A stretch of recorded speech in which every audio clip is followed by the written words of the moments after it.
Today we've got a great story of malicious compliance that ends up costing a boss their bonus and his job. We'll get into that in a bit, but first, we were told we absolutely cannot use our work phone when not on the clock. The job I do requires tons and tons of communication, coordinating, and often a lot of things are time sensitive. So often, if one of us can't get a hold of someone, we are absolutely screwed. So it's been the norm for us to communicate in advance so we can plan out our day. It was never a big deal to us, as it usually takes maybe 5 to 10 minutes to confirm everything's going as planned or be informed of any changes a few hours before we start the day. This is more to make our life and work easier for everybody. About 2 months ago, the company decided that we weren't allowed to use our work phone unless on the clock. They cracked down on everyone who did it aggressively. The supervisors and managers would even call or send a text to employees when they weren't on the clock just to test us. Anyone who replied would be written up. No matter how much we complained, they refused to budge or listen at all. They get the final saying. Grudgingly, we all agree to follow the policy. No surprise, everybody decided to just stop relying on their phone as soon as their shift is over. Surprise, surprise, nearly everybody has been late pretty much every day. A lot of appointments have been missed. Tons of mistakes have been made because nobody was able to get the answer they needed. Clients start to complain like crazy. The office and managers were immediately slammed with tons of phone calls and getting very behind on everything. This week, we were all hauled into a meeting. They were asking us what can they do to help us fix this mess. We all pissed about the whole thing as it wasn't a fun time for us either. Most of us just basically told them we warned them repeatedly and they weren't having it, so they can clean this mess up. They tried to suggest a special code so we know if it's extremely urgent, but no one wants to carry their personal phone and work phone around all the time just for in case.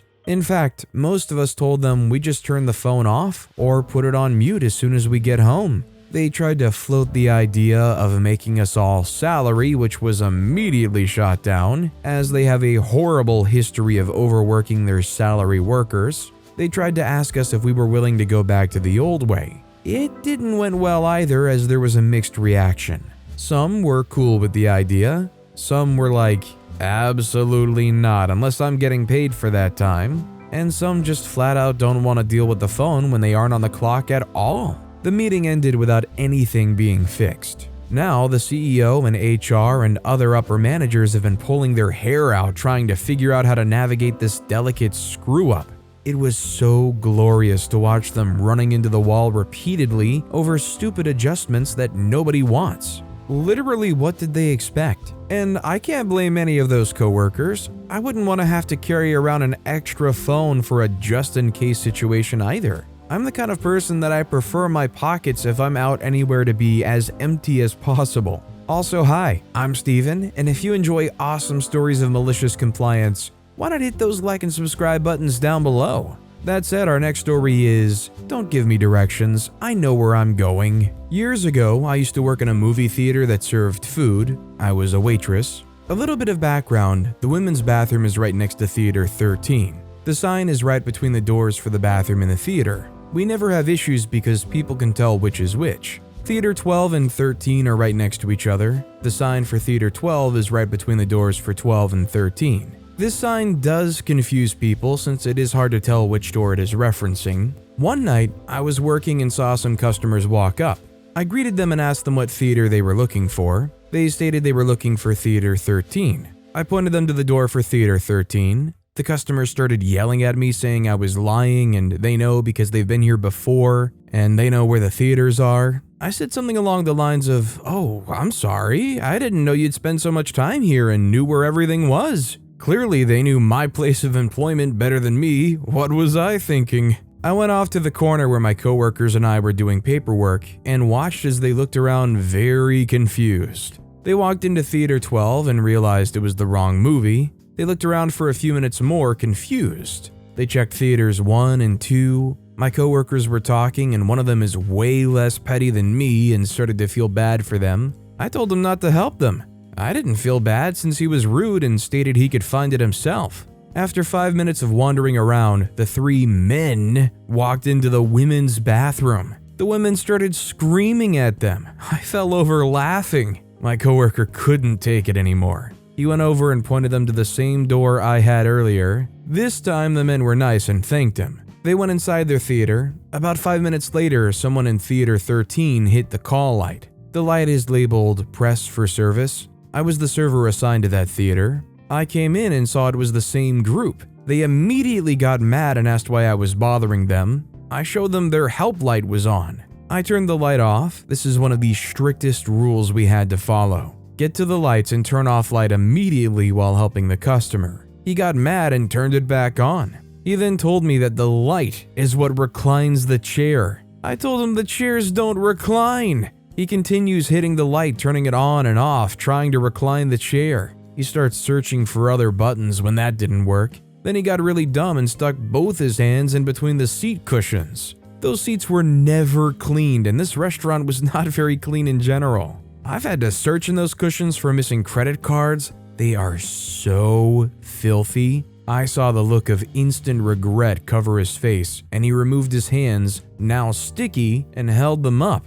I couldn't resist, so I said, "Well, at least you know where the bathroom is," and I walked out. Yes, I know I was unprofessional. I was treated horribly at that job. They did some very illegal stuff. I was beat down and didn't care anymore. Thankfully, I found a new job. The company filed bankruptcy a couple years ago, and I was happy to see them close down. Yeah, I mean, obviously these people were not the brightest, but can we talk about how this restaurant was like very blatantly not the cleanest and had wretched theater seats? I mean, my God, if it wasn't for the fact that they got so confused and displayed themselves to be morons in that place, they probably wouldn't come back because of the condition of the place either. Our next story is, don't overcommit? Got it, new friend, thanks for the tip.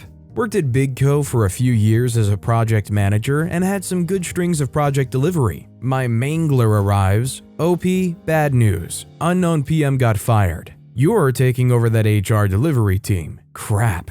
Being a product manager from heck, I'd heard rumors about issues with some HR projects, but BigCo never fires product managers, so really didn't dig into my network to see what the deal was. Some poking, paying for rounds at happy hours, got the info that unknown product manager had failed to deliver some functions that HR wanted. Okay, got it.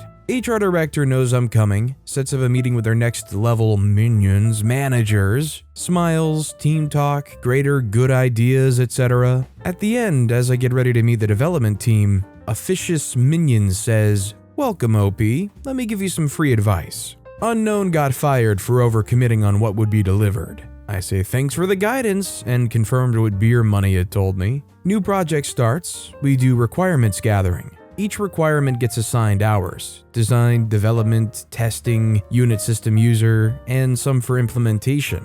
Hours get turned to dollars, and then the business people, HR, need to assign a value to this requirement, building a business case. Costs X to do, Y value, X is less than Y, then we do it. So we wade through HR functions and a few of the solve world hunger type requirements. World hunger doesn't make the business case cut, and we get the list of requirements.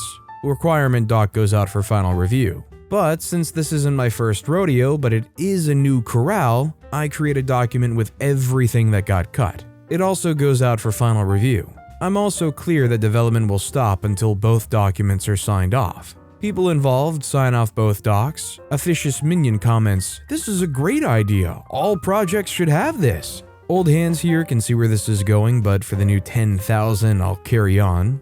We're in the last week of user acceptance testing. Minor stuff, team fixes, and we flow them in. I get a call from the lead developer. "Hey OP, Officious Minion has filed a critical issue that we missed a function."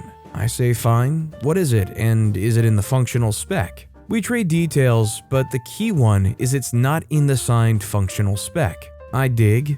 Yep, it's not in the function spec, but it is in the functions that were cut document. Contact OM and go, "Hey, the functions you want got cut in the requirements phase. We can schedule them for a future release, but we'll need a business case." They reply, "No, it must be in this release. I'm going to withhold approval until I get it. Make your team do it." Team meeting. Is this possible? Murmurs of, "Here we go again, 8 weeks, why does this always happen?" Dig around and find that OM pulled this the last 3 projects. They tried, failed, and unknown PM got fired. Got it. So we all agree that we can't do this and not jeopardize the release. Silence. What the freak? I say, okay, so we've got a choice. We either all agree we're not doing this, it's a really bad idea, or you decide you can do this and you spend the next 8 days working around the clock. I'll back you up, and if you say no, it's no. I need a bio break. You all decide, and in 5 minutes, tell me what you want to do. Kill video, mute, and listen. You think he can tell him no? Don't know, he's old and has been here for a while. Old? What the freak? We can't keep doing this. Yeah, my family's unhappy already with the hours. More chat back and forth. I come back in. Do we have a decision? They say yes, we can do it in 6 weeks. I said that's not going to fly. So we agree. Next release? They say yes. I set up a meeting with HR director and their team, along with the stakeholders for the project. I explained the current status, the new requirement, and that we can do it, but it will be at least a 10-week delay. Officious Minion goes, "This is missing functionality that wasn't implemented, needs to be in this release." I say, actually, it's in the cut functions list that you all agreed to and signed off on. As I pass out the page with the requirement highlighted, and each person gets a copy of their email where they go, "I agree." Officious Minion frowns and goes, "Well, this is an error. I would never agree to this." I say, "Sorry, you did, as did all the people in the room." And you'll note that while we estimated the cost, there was no estimate of the business value. They say, "Well, the business value should have been followed up on." I say, "I did, and here's the email chain between you and I and your team about the status of this." Slide more papers around the room, papers shuffle as they read. I continue, "So no business value, nobody opposed tabling it, and if you remember the first time we met you, you said, 'Do not overcommit.' And according to these emails, push, shove, rustle, you and your team have tried to jam last-moment features into the last 3 projects and caused all of them to either be late or have systems issues." Silence as people read. Director goes, "OP, with the agreed to functions, where are we?" I said I need user sign-off and we're good to go. They say, "Fine. All of you get your sign-off to OP by the end of the day. Officious Minion, please come to my office so we can chat about this." We all nod and leave. Release goes live on schedule. Officious Minion gets moved to special projects, which consists of reading the want ads until they are departing the company on new adventures. And Sanjay, the lead developer for this project and the prior 3, gets a surprise bonus for keeping an awesome email trail. Does this just kind of imply that the last project manager that was at the helm didn't actually keep up with the specifics of these things? And kind of was a pushover and allowed it to get run into the ground that way? OP obviously covered their butt and kept a trail, but OP also was just very clearly on top of what is and isn't going on. Our next story is, I complied and cost my boss his bonus and his job. I'm a corporate professional in middle management. My boss is a senior manager and he's horrible at his job. Peter principle totally applies. He got his annual goals sent down from the corporate ether, and naturally he added these things to my list of responsibilities. He would receive a hefty bonus for completing them. I would receive none. He would take all of the credit and tell me I was lucky to have him as a mentor. He had this big shot personality. He was a smooth talker that acted like a celebrity, and he was just too important to be bothered by the lower people on the totem pole. He only wanted to interact with people he could brag about, and beyond puckering to kiss their behinds, he spent most of his time at work perusing dating apps. We were a very in-demand group within the company, and we had a revolving door of people coming to our area daily to get help from us.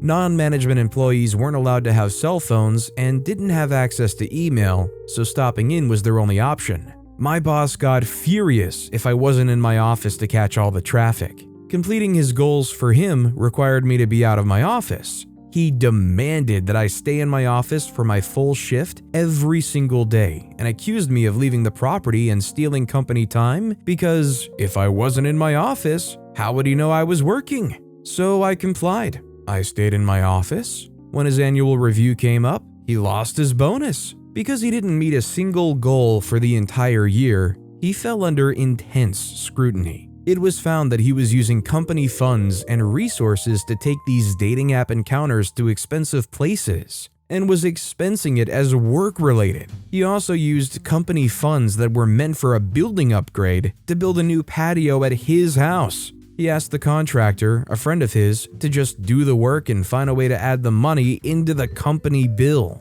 He was promptly fired. Not only was this guy promptly fired, but I'm assuming there was some serious legal action going on here, right? This guy very clearly swindled thousands of dollars from the company. This dude is done for in the courts for sure. But with that being said, that's all the time we have for today. Now, if you want to hear another awesome malicious compliance story, check out that video on the left. Or if you missed my latest video, check out that video on the right. That said, I'll see you all next time with some more stories.